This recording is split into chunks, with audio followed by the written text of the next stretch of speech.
sort of continue on here.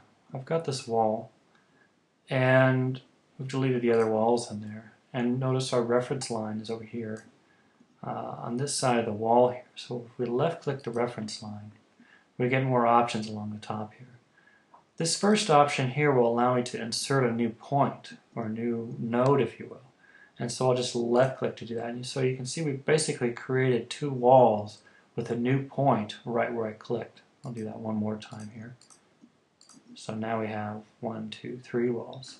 I'm going to hit Apple Z or Control Z on the keyboard and get back to where my wall was.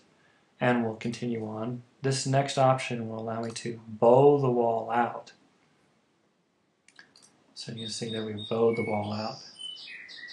Remember, if we click over here on this side without the reference line, we don't get any of those options. So you've got to remember to click on the side with the reference line. So this third option here is going to add, basically we're going to be able to bow the wall out, but we're going to be able to control the bow using a point of tangency here. So you can see way down here is our point of tangency. We basically have a long handle controlling where that point of tangency is intersecting our arc here. So we could, again, just click and bow out our wall. I'll undo that.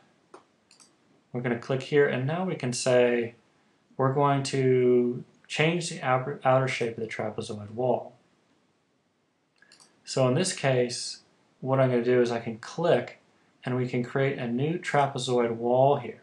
And notice this got rid of our existing wall here because our trapezoid wall got so large. Let's try and do that again, but not so dramatic an example here.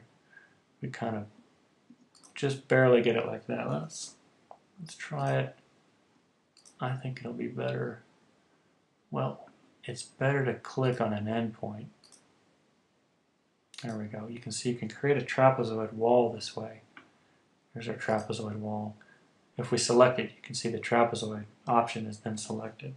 I'm going to undo that. This last option here is basically going to do the same point, but it's sort of going to create a new point in the trapezoid wall. So we're probably going to end up with two trapezoid walls.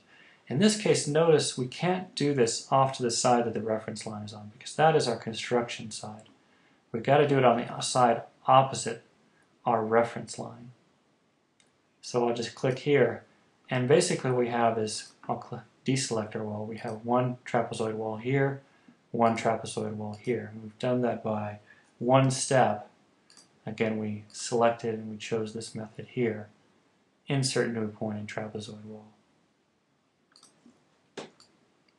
So here is our two trapezoid walls.